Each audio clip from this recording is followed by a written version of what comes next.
Atlantic Television Network. Open Conversation is the network's flagship political platform through which trending political news, events, and stories are discussed with stakeholders. Through these conversations, ATN uses political talks about specific issues, party system, and actor to explore hope and engender positive impacts to the society. Today, in Open Conversation, we'll look at first, Abia State. PDP suspends former reps member Abonta. And then on to Edo State, Governor Oti moves to reconcile Abata and other LP aspirants. From there we go to Ondo State, where NMPP decries destruction of campaign billboards. On Benue State, PDP stands by former Governor Otom.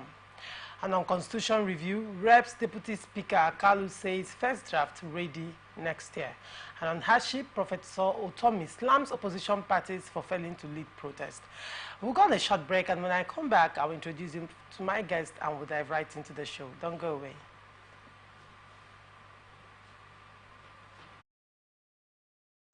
From the line across the ocean to the land beyond the mountains, through the Sahara, we bring on-the-spot news, live analysis, expert discussions on trending stories in politics, business, socio-economy, sports, and documentaries. So catch all the updates on the happenings around the globe. Stay focused on the fact today, only on ATN. Representing people.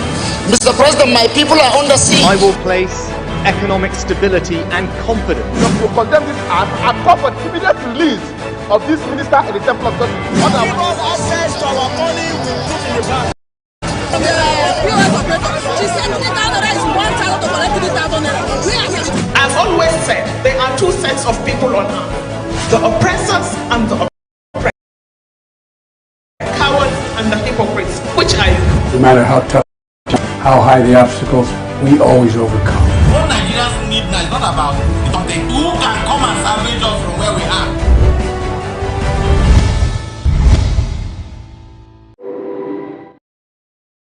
Welcome back. With me on the show today is Dr. Emmanuel Irayanama.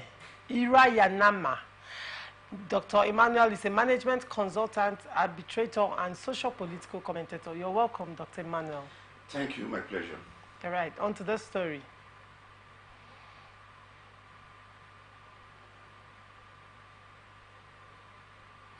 The immediate past member who represented Ukwa East and Ukwa West Federal Constituency, Honorable Uzoma Nkem Abonta, under the platform of the People's Democratic Party, has been suspended from the party. This was made known to newsmen in Akwete today, Wednesday 28, in a statement by the PDP Ward Chairman and Secretary of the party in Akwete Ohandu Ward. Some of the reasons they alleged include anti-party activities, factionalization of the party in the ward, boastfully subjecting the party to several court litigations without any recourse to the PDP internal mechanism of settling conflicts and disputes, his appointment as the Deputy Director General of the All Progressive Grand Alliance, ABGA, in the 2023 general election, and his public acceptance of the said appointment, his refusal to hand over the motorcycle given to him by Ward Chairman to the Ward Chairman by Senator Enyinaya Baribe, his blatant refusal to pay the party dues for several years now, and his open defection to ABGA at their party secretariat in Umuibe, Akwete, the conversion of his residence to ABGA secretariat in the ward, his open campaign against the party in the last general election, and several other offenses.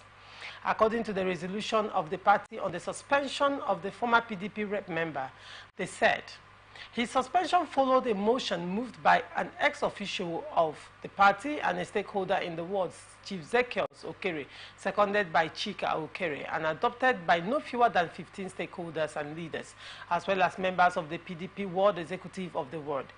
Zekiel Okere, introducing the motion, called for the immediate suspension of Honorable Uzoma Abonta from the party. This drew attention of the World Executive of PDP in Akwete on Handu to the fact that it is no longer hidden that the former lawmaker is no longer a member of the party, as his actions against the party before and after the general election clearly suggest that he has officially left the party. He went on to draw the committee's attention to the fact that Honorable Abonta has refused to attend the party meetings in the ward, despite several invitations extended to him for meetings. Dr. Emmanuel, and this is Abia State, PDP, while I was reading or reading out the several offenses by Honorable Abonta, what came to my mind was, why did the party had to for this length of time? Is PDP becoming weak? Is it necessarily a weakness of PDP? I think it's a part of the problem with the political systems parties we have currently. For me, their action is not a question of suspending. You're suspending somebody has gone. The man has gone. If the man has gone as far as using his residence as a party's secretary. For crying out loud, the man had gone. So what you're doing now for me is just for the press. I'm not sure Abonta will come and tell you why he's suspending me, because for him it's of no use. The party structures we have right now, I don't think they can actually beat anybody. Entrance and leaving parties for now seems to be loose. There's only a few persons that want to tell you when they're leaving and when they're coming in, and how they cross over from one section to the other. That itself shows the weakness of our political party structure in the country. It's not necessarily a PDP, APC, ABGA, or whatever. Entering and leaving is as simple as any other thing. The parties have no ideology, nothing tying anybody. Nobody contributes anything. Ordinarily, party membership is supposed to come with a fee, a due, that makes you be part owner of the party as it is. But what we find today is that almost all of them, all they pray for is how to get into government and use government funds to run parties.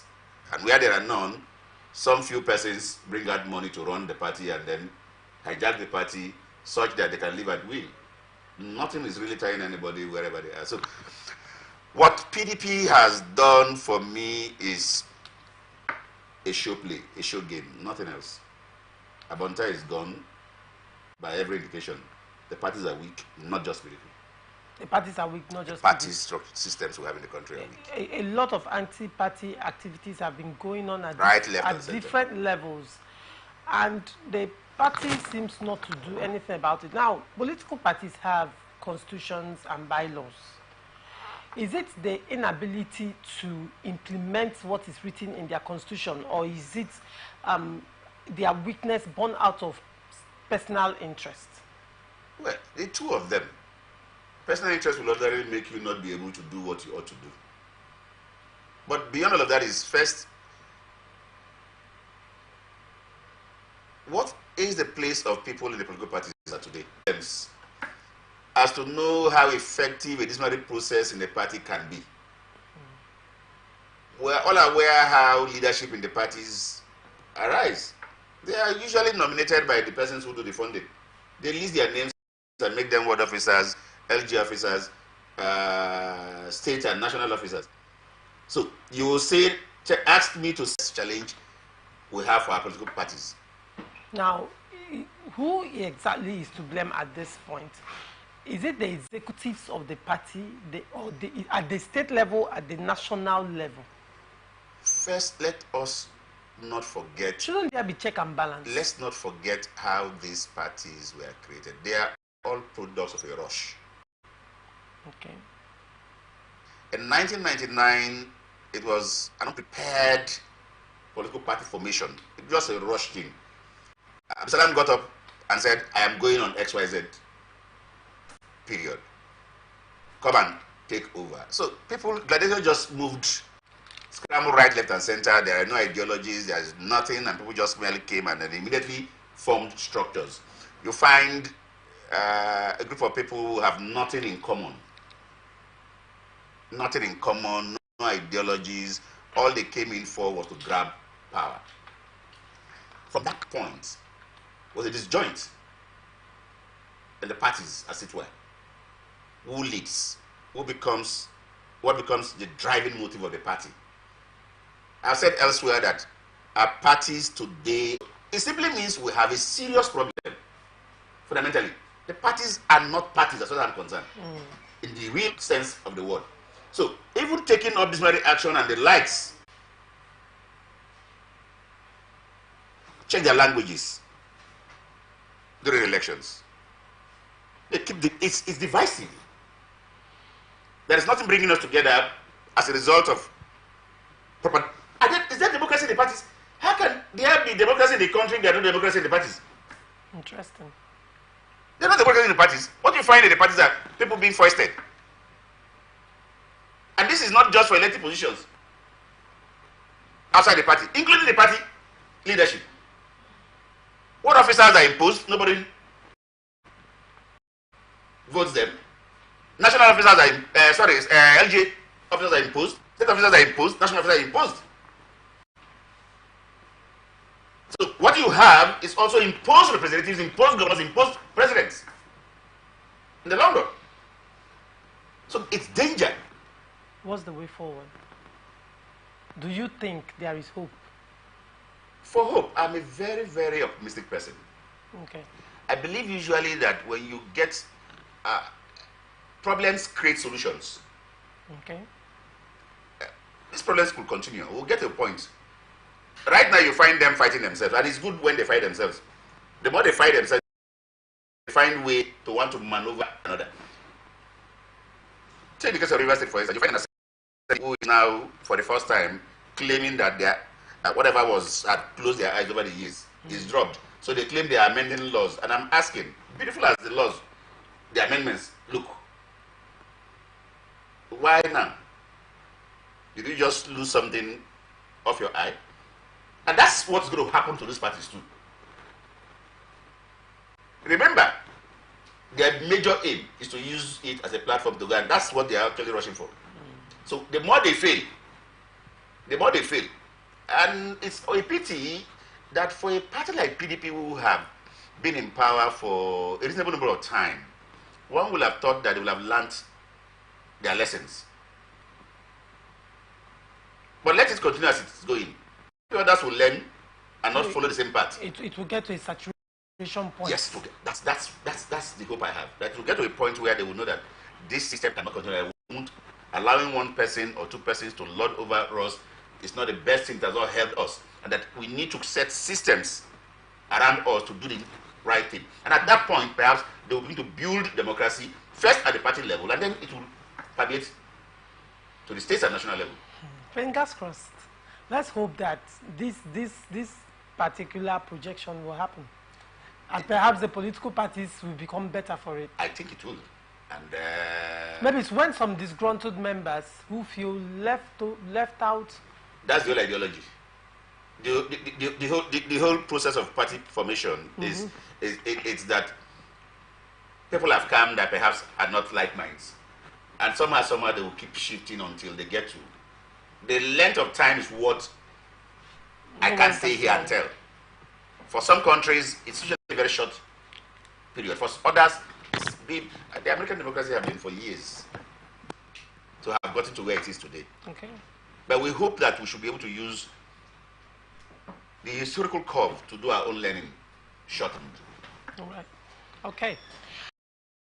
Now, Governor Alex Oti of Abia State has said that he will support the Labour Party governorship candidate in Edo State, Olumide Akpata, to enable him emerge victorious in the gubernatorial election.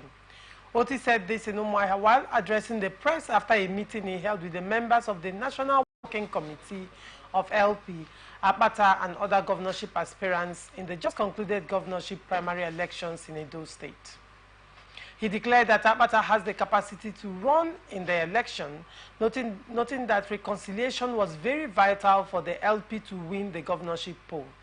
Reconciliation is very vital. People sometimes, after an election, get offended, and it can always happen. So I can assure you that there is a lot of progress that we have made today, Oti said. Also speaking at the event, the national chairman of the Labour Party, Julius Abure, said they were in Abia to discuss the outcome of the primary elections with Oti and leaders of the party. He said, "We just concluded our party primaries in Edo State, and it's fallout. It's what you see today, you see us dealing with today under the leadership of His Excellency, the Governor of Abia State. We were able to bring most of the aspirants together with the candidates in order to have a formidable force that will go into the campaign. I am sure all gray areas that the aspirants were having issues with have been sorted out today. I am sure that we are coming out more united, we are coming out stronger, and will be able to face challenges in Edo State," Abure said. Isn't this applaudable? Very, very applaudable. Coming from Labour Party. Very, very, not necessarily Labour Party, but the first is that for politicians everywhere, there has to be this leader that can be able to gather them. In fact, reconciliations are easier when there is this neutral leader. OT is taking a position of that neutral leader who will be able to gather people. It's needed for every association. They say divided you fall, united you stand. And so the direction for me, it's a very valuable one. It is one that the party, if they must succeed, should be able to push to other frontiers. OT today is the only governor from that party. And so he is doing what he actually needs to do.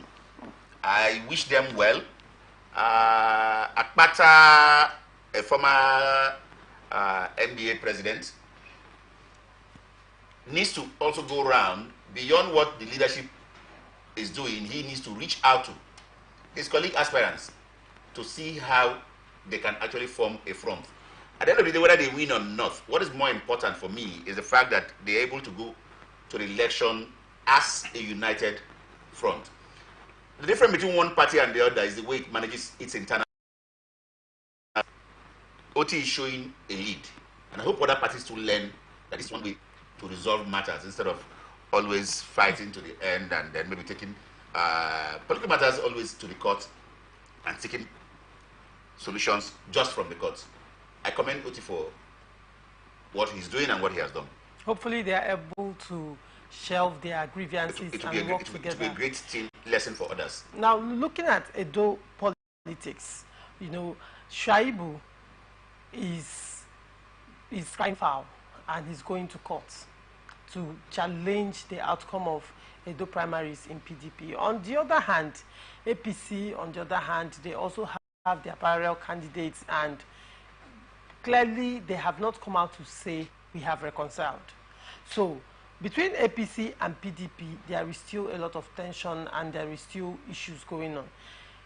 If Shuaibu goes to court and there is no end in sight with all these things, and with the campaign taking off very soon, do you think LP stands a strong chance of winning the elections, winning the goodbye elections? All of that, all the distractions. All of that will be a function of how much LP is able to take from the OT's initiative. All of that will be a function of how much they show to do people that there will be a better alternative. As of today, the three parties, in my view, have not shown any significant difference. How so? LP had multiple candidates coming out from her primaries. APC has multiple candidates coming out from her primaries. PDP has multiple candidates coming out from her. The question is there a difference? The style seems to be the same. And as I said, LP's ability to have an inroad will be a function of how much difference she shows to the people. I'm very sure the people are watching. All the candidates are they know all of them. The parties are mere names and platforms. I hope to see a situation where the electorates will be given the opportunity to size people beyond just party names, but the behaviors we are seeing to tell, oh, these people are getting themselves better organized. So let's give people that are supposedly better organized a chance. And they're saying they're all the same. What do we do out of it? So, to the extent that LP knows the difference, even from how she's able to coordinate and get out of the present quagmire resulting from the primaries, yeah, as different from what perhaps the others will do. PDP has, 2 candidates in PDP have said they are going to court. I think one of the APCs is too threatened that he will go to court. So we are watching. Can there be a difference? So LP has an opportunity to show this difference and let the dope people understand that, look, it's not, we won't drive on the same train of usual. Now, when you talk about the people, do you think that power of incumbency when it comes to state to play out, and then power of incumbency when it comes to the power of the ruling party when it comes to federal will play out? We have blown this issue of incumbency to levels that we think that they are too strong. And my position is this: we make it so by just that message that incumbency is too strong, or there is a federal might. A Wike won election in Rivers State on his second tenure, having a federal government that was not part of his party. Backing him up. Backing him up, as it were. He won. That was federal might. He was of PDP. The federal government at the time was of APC. That Wike's case, the FCT minister's case, at that... Then governor's case. Are you talking of Wike against Amici? Yes. No. Wike against Dakugu. Peter said. Okay. Otoyekon. Peter said, let me leave that. It was PDP, as it were.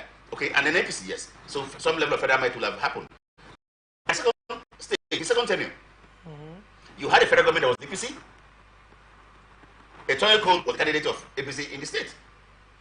And Wike was already the governor. So federal might at that time didn't work. Federal might as against power of incumbency. So you see, okay, at the state level, we're doing the balancing now. Okay. Amici was the governor, and Jonathan was the president. And the FCT minister had the backing of Jonathan-led administration at that time. So I've turned it now. Incumbency didn't work, is it not? Incumbency at the state didn't work. The federal might worked. We turn it around. At the second tenure, Toyeko's first attempt, the federal was APC. Incumbency in the state could have been said to have won. But let me put this straight. None of it actually worked. There are more sentiments to those workings than both incumbency and federal might. That's what I need to establish. That's just what I need to tell you. People rig elections. But I'll tell you something that is interesting today. People rig only in places where they are strong. Okay. If you're not strong, you can't rig. So the first thing is that for a party to win, she needs to establish herself. She needs to tell people what she is bringing on board or to the table. You don't sit at home and think that you brought an aspirant that is handsome or fair, and so he's going to give you victory. It won't happen. So you're looking at the popularity and marketability of a candidate. A candidate and the things. See, our party politics or the system we run is such that one is the candidate, second is what the electorate see as the party. In other words, she's looking at who are those behind him. Okay. Well, it could be a saint, and I look around and find that it's the same people I used to see before. It may not make any significant change in me. Of course, we also do know that no matter how good you are in the kind of democracy we run, you can't drive it alone. So we'll be interested in knowing who are the likely persons you're going to be using. A few persons supported certain candidates because they felt that they were coming from the public sector, and if they are coming from public sector, it means that they are most likely going to surround themselves with public sector driven mindset people. Technocrats. So in that direction, some persons decided to go that way. Okay. And avoided certain persons they felt were political merchants. Their business is in and out just politics. And said, no, these people just going to recycle themselves. Again, those are kind of decisions, like decisions that the electorate will consider to take, a function of how much she is able to electorate, that she is different. Otherwise, once on this program, so I will bring the analysis and then ask you to also analyze it. So he said in those states there are three parties that are playing out. So he now said that the APC had the federal might. He now said the PDP has the state might, and he now said the Labour Party has the masses might. Now his argument was stemming from that Labour Party has they love Labour Party, and one of his argument was stemmed from the Labour Party, the 2023 elections, that Edo State massively voted for Labour Party P2B. Now, on the other hand, there might be another argument to that, because the masses were voting for the candidate who they felt was popular and marketable for them, as against the other parties. Now, is this thing about the interest of the masses, you know, overriding federal might and state might? Now, looking at this analysis, do you think these three political parties have a level playing ground? Before I answer the question, let me take you. Let me attempt to make some corrections of what seemed to be Labour Party's inroad in 2023, even in Edo State. Okay. It wasn't a question of love. It was almost like what happened with the entrant of APC in 2015. People wanted change at all costs. It wasn't necessarily love, as it were. Now, there are interests in Edo State. Ethnic, sectoral, etc. And the who is who have an opportunity to come back to do some level of establishment. The present PDP leadership in Edo State used to be a member of APC. Or the present PDP leader, which is the governor, used to be a member of APC. Between him and his then leader, Oshomole, there was a crack. We knew how he ran around to get PDP as a platform to continue to where he has now reached. Today he is leaving. He also have created another crack with his deputy, Shoaibu, who has now threatened is going to court. Remember, and that's something interesting that we need to also look at. While he was in PDP, or while he came into PDP, there were persons in PDP who ordinarily had remained in PDP for a longer time that also had crack with him. So technically speaking, PDP will be in 3 cracks. How that is mended will be interesting. APC has a leader, Oshomole, who had wanted somebody who, for whatever reason, the party came in to do some reanalysis and then came back for a re-election, and then somebody else has it. The question I have raised is, can only rein in that gentleman who is seriously bitter now and feels shortchanged. He needs to show us that leadership strength, whether he can or not. If he's able to do that and they reconcile, then I can tell you the APC in Edo will be very strong. Very strong. What to look out for. Okay. A Shuaibu will be looking for how to make a point. And do not forget, he's a grassroots politician. He has his strength. His major strength is actually the youths. He's a young man himself. What happened in 2023 that people didn't see? Well, the youths were wanting to associate with who they felt was closer to them. And that was the big factor. Or that's what gave rise to the big factor. Given the persons that were on ground. It was a young man. The obedient movement. So you found young persons wanting to associate with him, even though there were other factors of the NSAS fallout. And the fact that PDP was not able to manage herself and setting hitherto agreed decisions for a South-South or for a Southern presidency. All of that aided what seemed to be love for Labour Party. I keep saying it's not actually love. Factors resulted to that. Now, can LP take advantage of it? Yes. Okay. Even in this circumstance, they can. And as I said, they need to show something that is different. They need to show that they are different. The way they do their things, they are more organized. They can do it not the way the others are doing it. And then appeal to those other sentiments that are hitherto giving them that kind of large support base at the last presidential election. If they're able to do that, yes, they may have a chance. But without that, I can give it to you free of charge. They will go nowhere. Wow. Interesting. We are not out of money politics. We are not out of it. We are not out of people politics yet. We need to be honest to ourselves. And the so-called big parties have that advantage already. In almost all the LGAs, they've managed to grow people who can bring out money from their personal pockets to drive the process.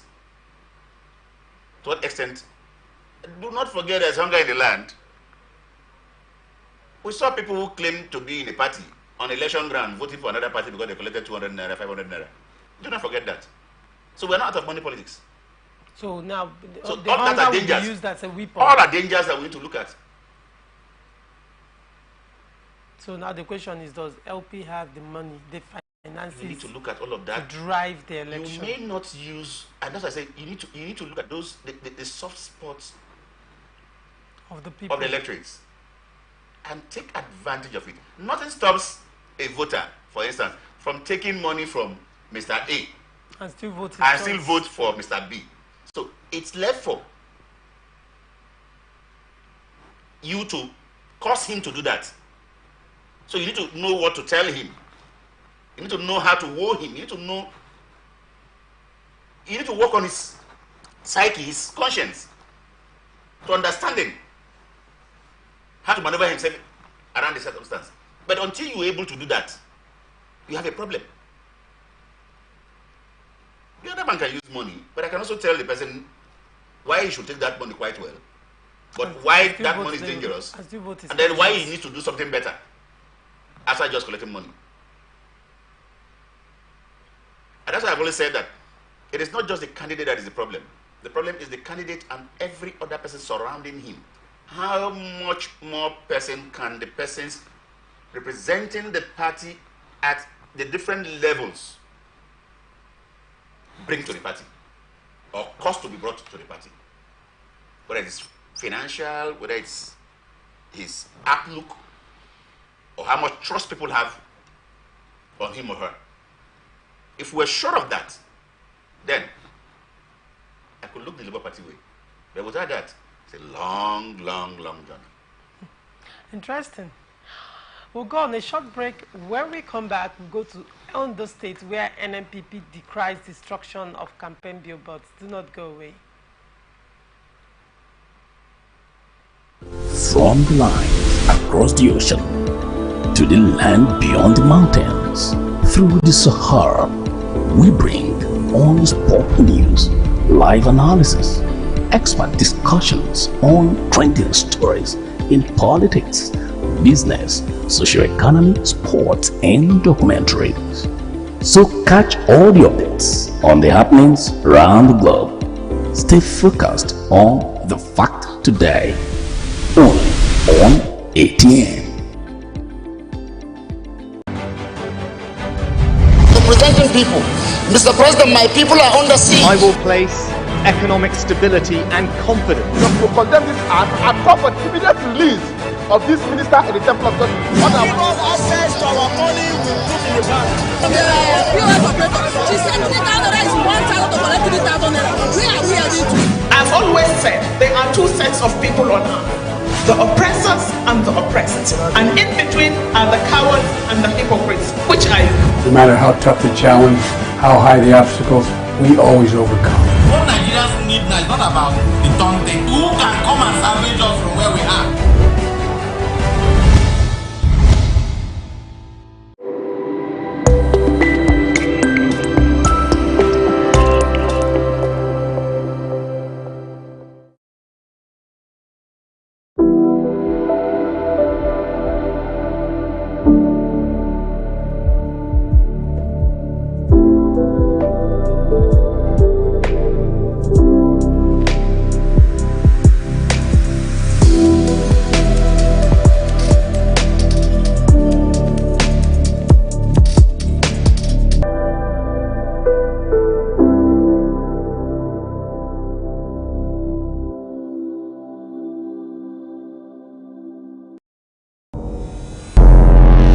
Every day, our lives are changed by history.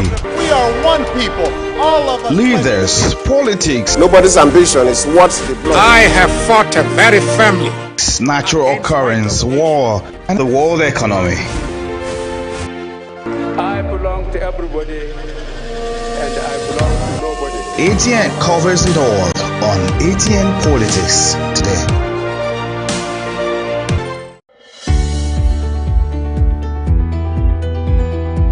People into the country illegally. That is amazing. From the lines across the ocean to the land beyond the mountains, through the Sahara, we bring on sport news, live analysis, expert discussions on trending stories in politics, business, socio-economy, sports, and documentaries.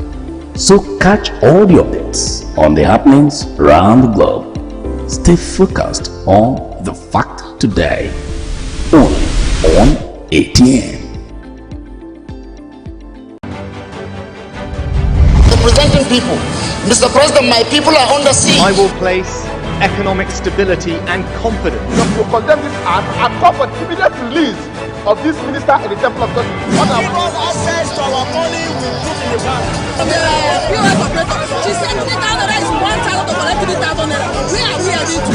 I've always said there are two sets of people on earth. The oppressors and the oppressed. And in between are the cowards and the hypocrites. Which are you? No matter how tough the challenge, how high the obstacles, we always overcome. What Nigerians need now is not about the taunting. Who can come and salvage us from where we are?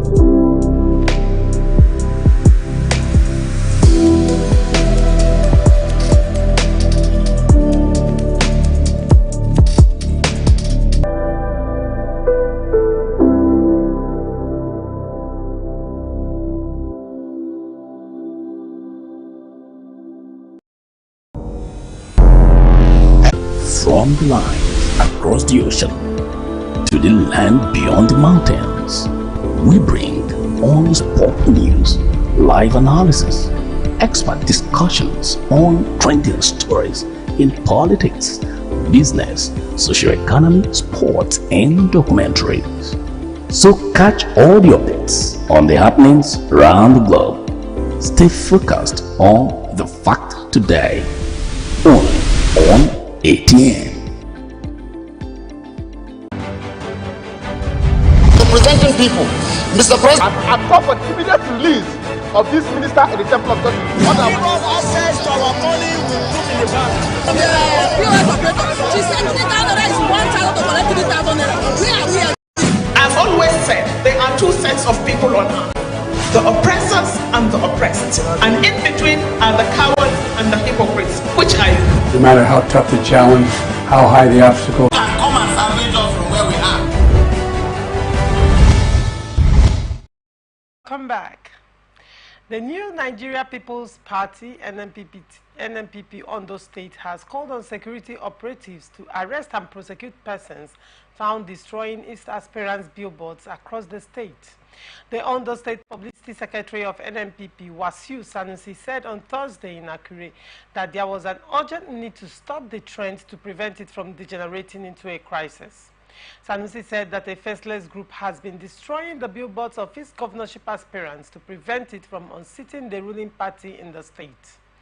The Independent National Electoral Commission has slated the off-cycle governorship elections in Edo State on November 16, 2024. The Commission's spokesperson, Sam Olumekun, said the tenure of the governor of Ondo State will end on February 23, 2025. Sanusi said, NNPP is the main opposition party in Ondo State. The destruction of party aspirants' billboards could degenerate into a crisis. We appeal to security operatives to stop the trend. He said that NNPP would not have reacted to the development, but realized that if the trend was not properly contained, other party faithfuls could do the same, leading to disruption of a peaceful election. Dr. Emmanuel, this drama play, this happens in practically every election in all states and all local governments.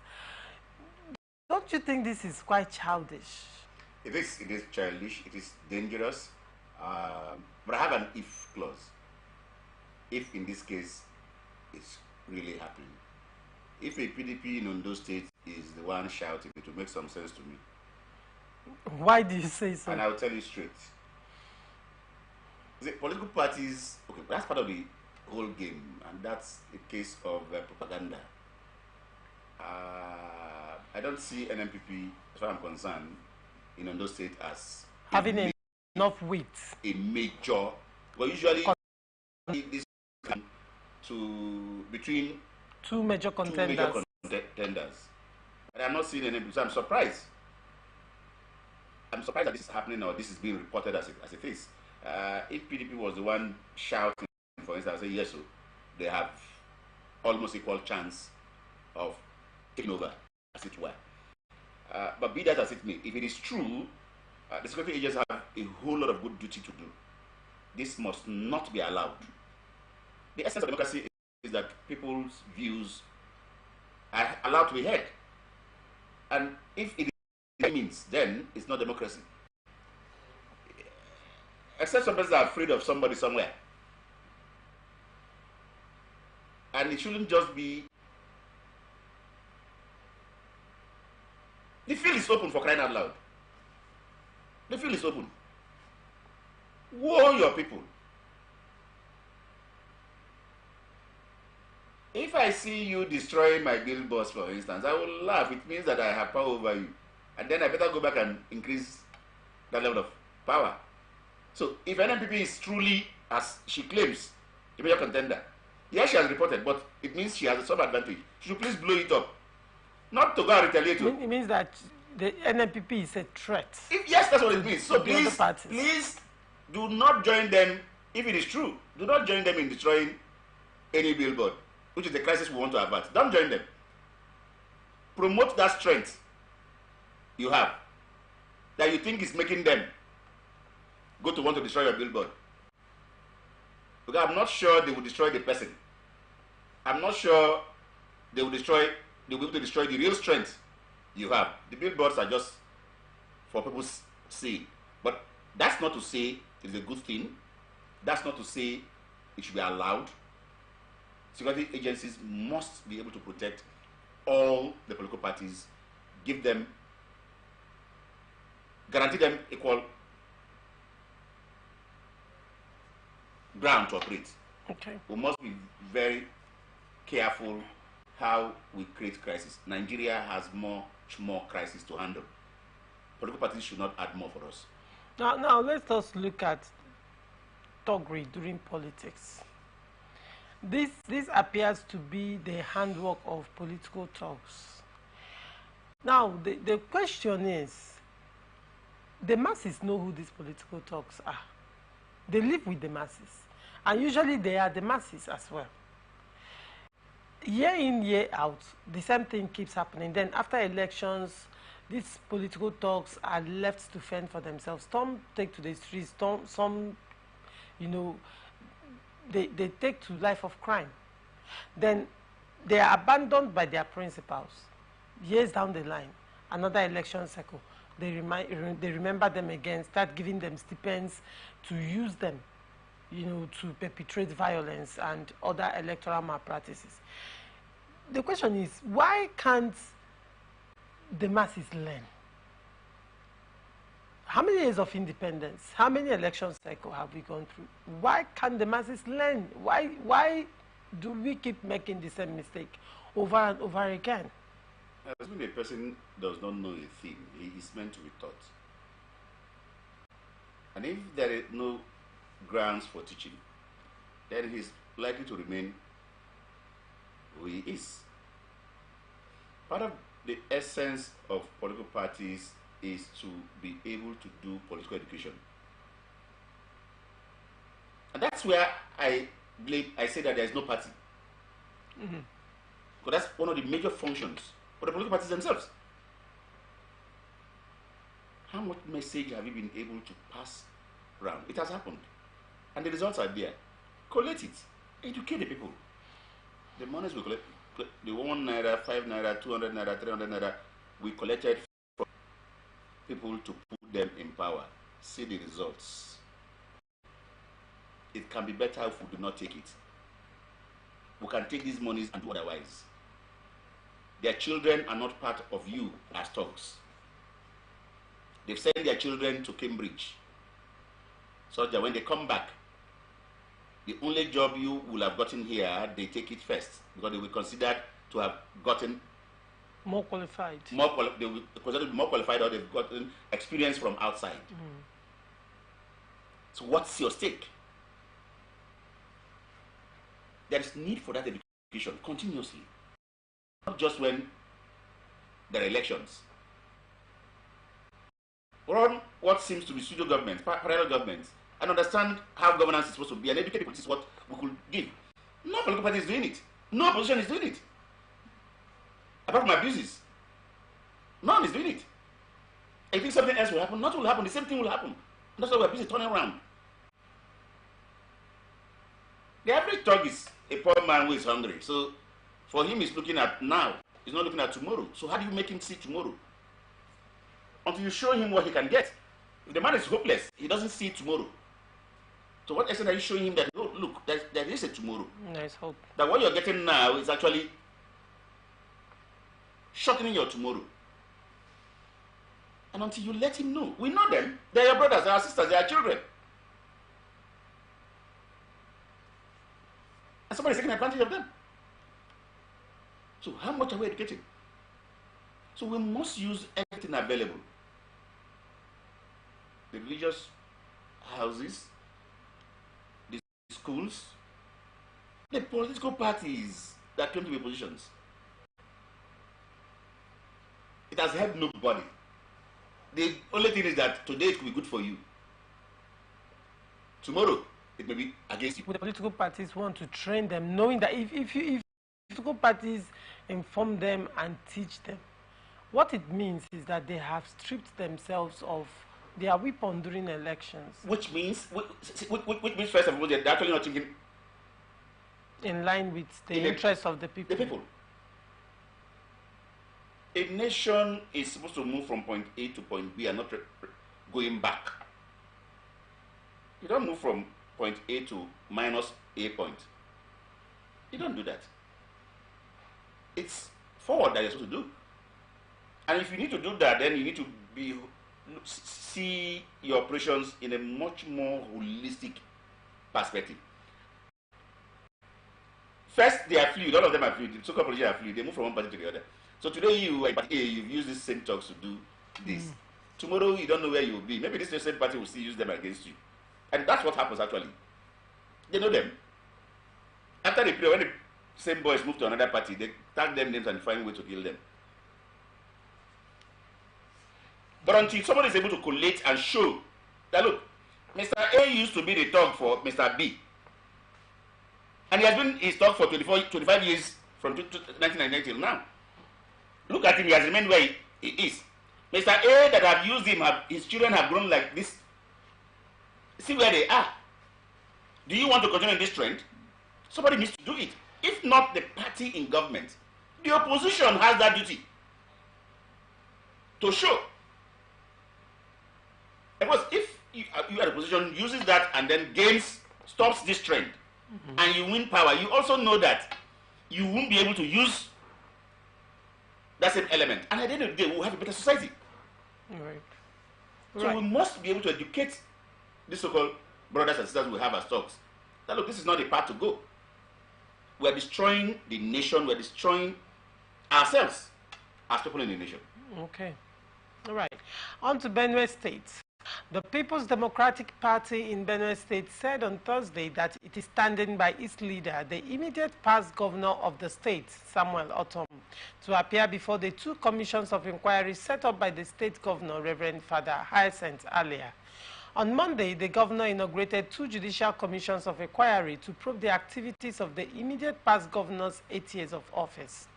The two commissions are Judicial Commission of Inquiry into the Income and Expenditure of Benue State Government from May 29, 2015 to May 28, 2023, and Judicial Commission of Inquiry into the sale and lease of government assets, companies and markets, both state and local government-owned markets, as well as moribund companies from or before May 28, 2015 to May 28, 2023. The former governor, through his media aide, Teve Akese, has signified his readiness to appear before the panels and urged all his former aides to appear whenever they were invited. Throwing his weight behind the governor, the PDP in the state, through its publicity secretary, Bemba Yotom, said that it recognized probity and accountability as necessary components of good governance. Hence, we will stand by our leader, Chief Autumn, through this process of stock-taking, if that is what it's actually what it will be. The party, however, advised the governor to tackle the insecurity and look into allegations of corruption leveled against some of his aides. Dr. Emmanuel, straight question, what's your perspective on this? Beautiful. Both by the governor, the immediate past governor, and the party he represented. One of the essence of beauty of leadership is the fact that you understand that there will be time for accountability. In Rivers State, for instance, have cost the likes of former Governor Peter Odili for attempting to take judicial course to stop him, his call for accountability, as it were. For me, a leader should be open and be ready at all times to know that he could be called for questioning. Tom has shown that clearly. He's not afraid, he's coming. He's also advised his aides. Please, if they call you, come and make accounts. That's, for me, a leader. Leadership comes with accountability. It's only those who are afraid or who have done shady things that are afraid when they call them to come. Do you think this should be a system, or do you think this should be replicated in all states across the federation? Including the presidency. It should be. From the local government down to the president. Everybody should know that at the end of your tenure, you should account for how you see. you are holding what belongs to everybody in trust. It's not your own. It's not your own. You can't come in with a bike and from nowhere you're living with a private jet. And do you think it will make elective positions less attractive? Attractiveness of elective position for me is a function of how many persons that actually wants to serve. So it's what causes the attractiveness. Is it because you want to line your pocket, or you actually want to? People are attracted for different reasons. Yeah, that's what I just said. So if many persons, for instance, are attracted to service, then it won't reduce. But if the reason for wanting the positions is to line the pocket, yes, it will reduce. Okay. So reducing the attraction for me will be a function of what is actually attracting them, whether it is to line their pockets or to actually serve. So where it is to serve, you most likely will have more persons who actually want to serve still coming in. But again, to serve means that acrimonies will be reduced. I know that you actually want to serve and the other person actually want to serve, and we all want to serve. So who actually becomes the head problem? And the others can willingly help him serve. And support and serve. So that perhaps is the issue. But when it comes to lining the pocket, there is an extent to which we will line the pocket. Well, what we want to use to line the pocket is limited. So in that case, that's where we have the fighting and the rest of it all. So this for me, accountability is one thing we must find all means to entrench in government. And I commend OT for not refusing to. Ordinarily, what you find in this kind of situation is that they want to mess me up. They're attacking me. Now, there might arise the argument of witch hunting. Those are the kind of things you want to hear ordinarily without even coming. But for accepting to say, yes, I'll come, and encouraging all his aides who had served him at the time to say, hey, they call you, please come. That for me is something that we must commend and must be allowed to. And of course, the party too didn't say they were charging him. The party said they support of him, they also support accountability. And so, Ali Yatu, who is today the governor, ultimately we know that at the end of his own tenure, there's a possibility of him being called to render account. So good governance in the process will be entrenched.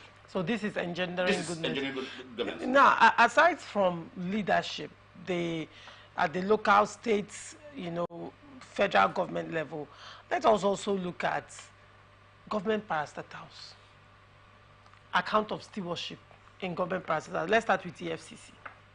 Right. Now, over the years, EFCC has arrested and investigated a lot of people. A lot of forfeitures have been made to EFCC. Monies in staggering amounts. That's, I was thinking this morning, even in Anchor's chat, I mentioned it. I said, the monies that have been gathered from EFCC, should we be running, should the country be running a budget on deficits? Just thinking of Abacha's loot alone, there is no clear account of monies that were being repatriated into the country. What has been done with the money? The monies, most of these anti-graft agency, ICPC, EFCC, whatever it is they have gotten from individuals over the years. We only hear about the staggering amount of money in dollars and in naira, just on the news. But so far, correct me if I'm wrong, so far there have not been clear account of stewardship from these government parastatals. You use the word clear account, which makes sense.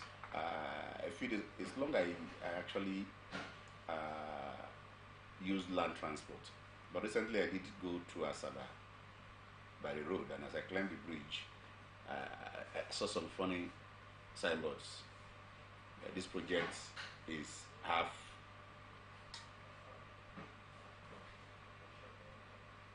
affected through Abacha loot. Clearly. Recovered goods. Kind of. So I said, okay. That tells you some few things.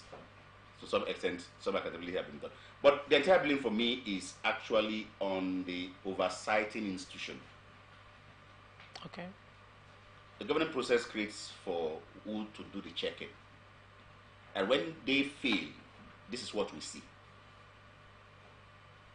There are oversighting institutions virtually on all the agencies of government that have the powers to ask questions. How much came in? What did you do? How did you not do it? You're correct, you're not correct. What are those agencies in the country? What are they really doing? Shouldn't these reports be made public?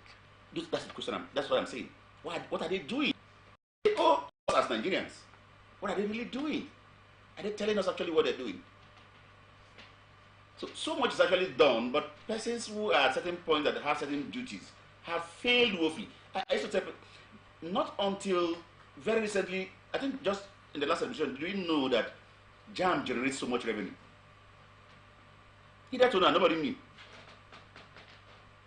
Until they told us snake swallowed money or money swallowed snake. I don't know how to put all of that. Nobody knew. For the first time, we saw how much was generated in the Masa. For the first time. I'm saying, is that much? But those are agencies that have been running for years.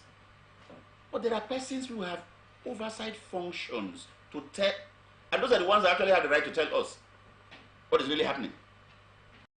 That this agency is not doing the proper thing. They had this much, or they raised this much and they spent it on their own, or this is what they use it for. How did they do it? Call them to order, ask them to tell us. They are not doing it. And these are the kind of problems we have. So accountability is not only at the table of a local government chairman, a governor, or a president, but all the tiers of government. And all parastatals. All parastatals. What? You see, if you're not, today, we used to know what we call, very unfortunate, and when I get into civil service corridors and I hear it now, it makes me laugh. You don't hear issues like retirement again. But at the time I did a study for a state, I won't mention now, and then you find out that as we are doing that auditing, was when they were running around to get receipts for petty cash they had received for years. So nobody was accounting. Nobody was accounting. So they're running around printing receipts just to back up how they have spent several monies for years. Because the system did not do what it ought to do. The system is there. Nobody's putting it on. So we must be able to check, and that's why most times I said, instead of building laws right, left, and center, we must empower our institutions. The system must have ways of being triggered to do her work. Checks and balances. The system should be able to do her work on her own.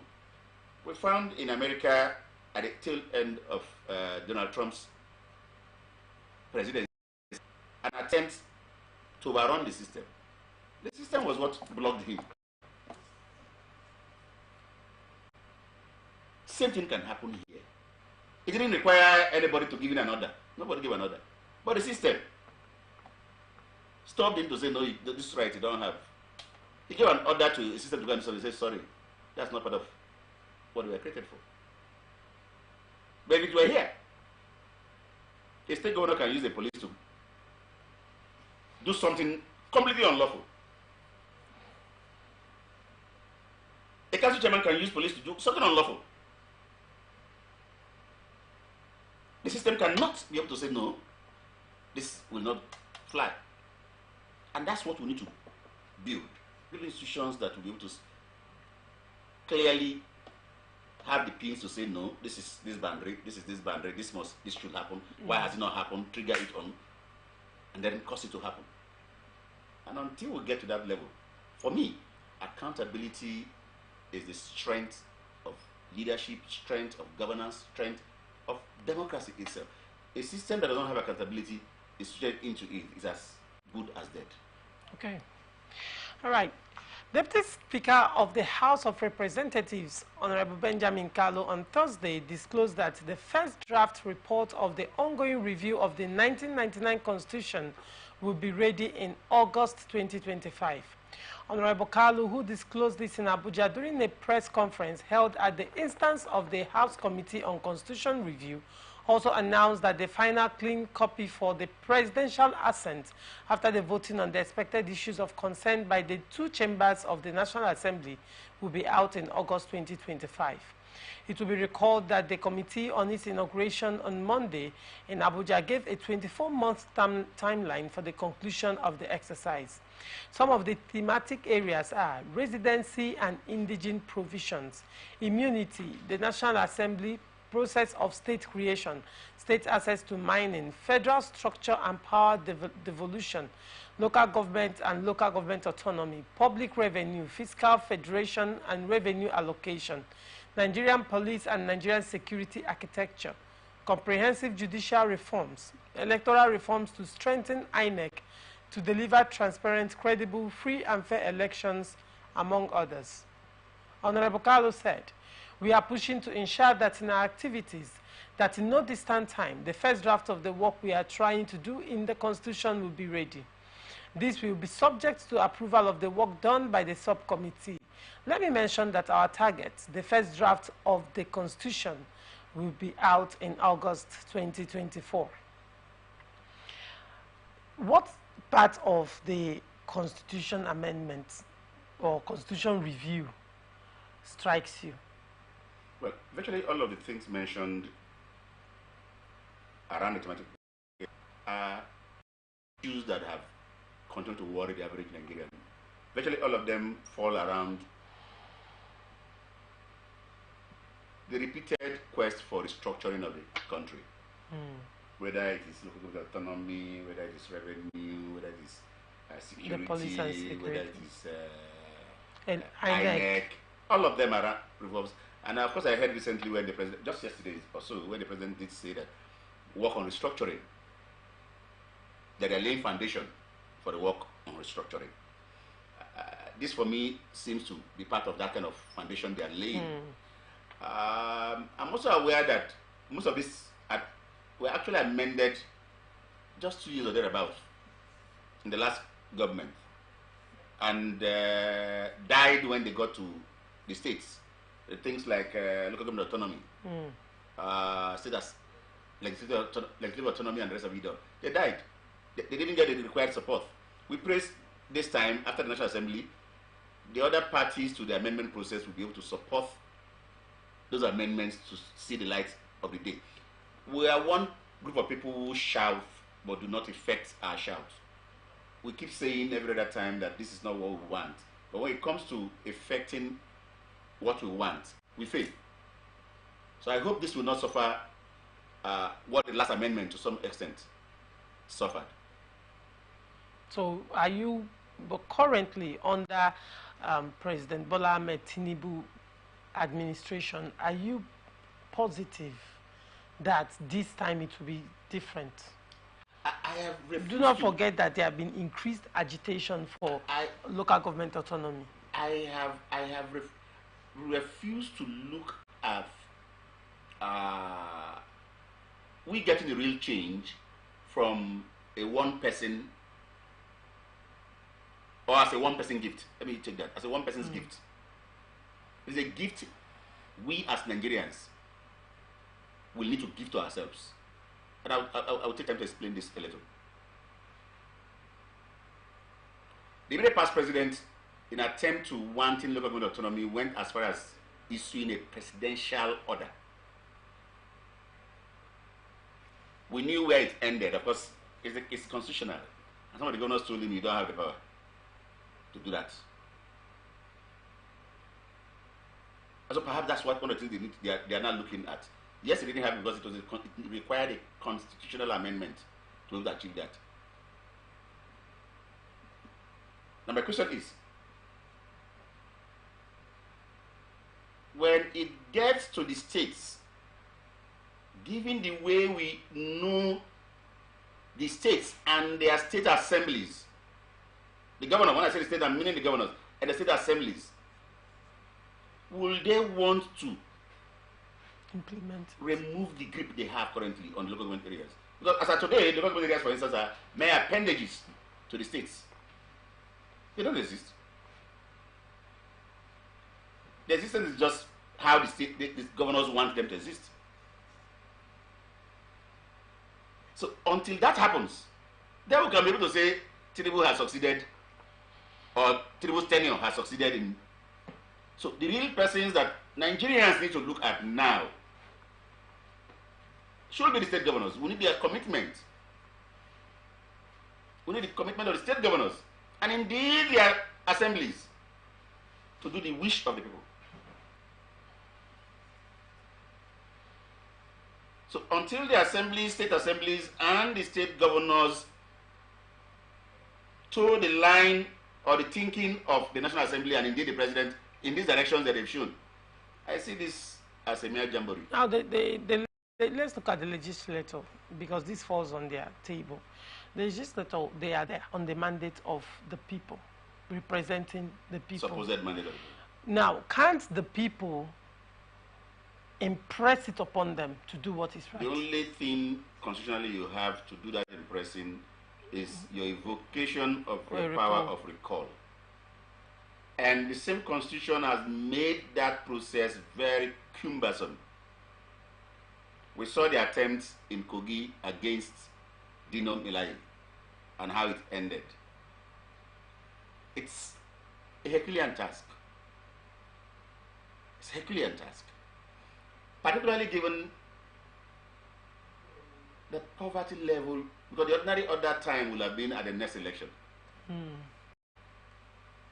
then when we look at the electoral process and the things around it, it again becomes a mirage to get into. Something you won't get anything out of.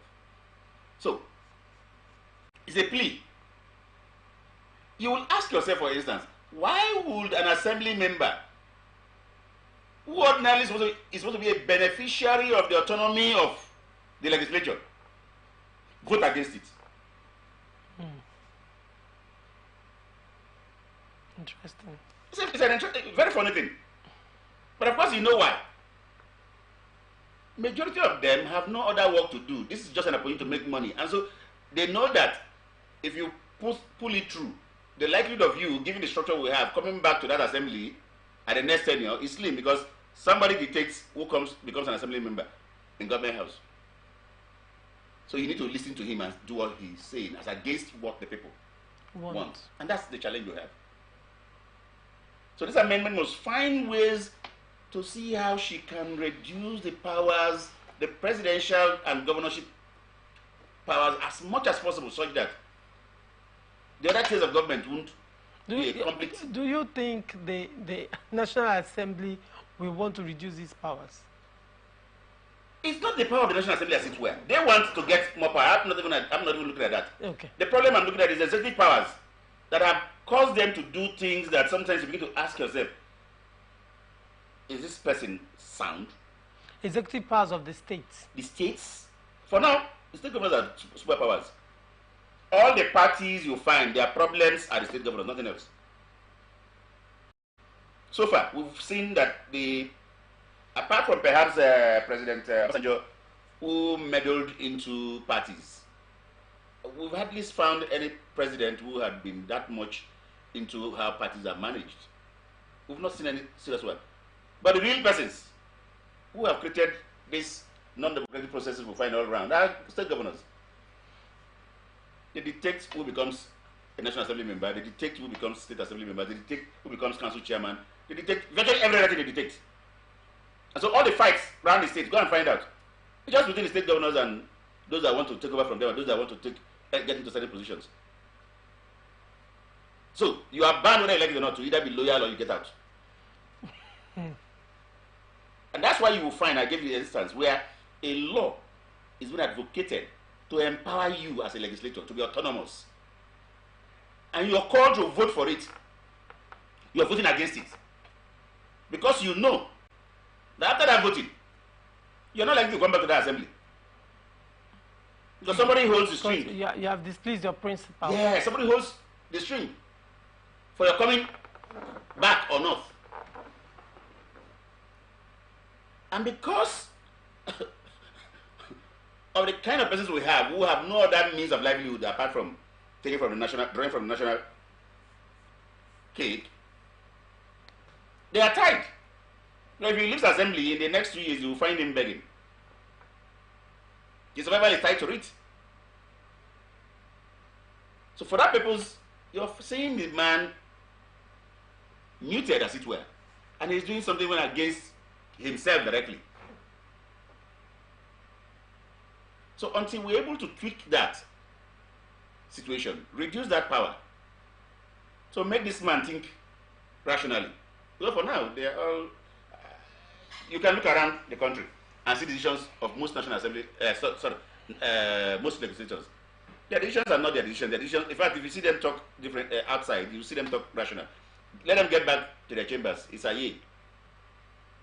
What did the guy say? And they just push it through. So what's the way forward at this point?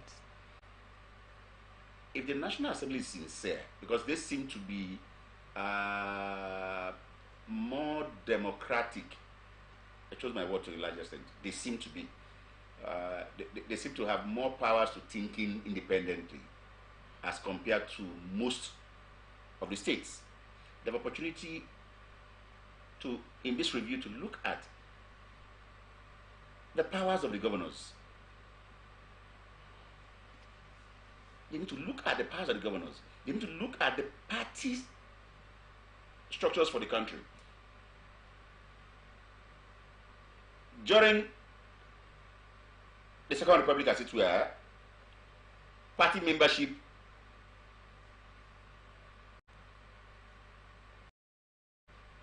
was a responsibility on the man who joins the party, who had party dues you need to pay. So, an Okilo, for instance, who was the governor, cannot come and dictate what happens at the party. The parties were independent. People were all equal, as it were, in quote, at the party. Because every other month, all of us contribute something. It was our party, not anybody's party. As against today, where you can actually say, party A is this man, party B is this man, or these people.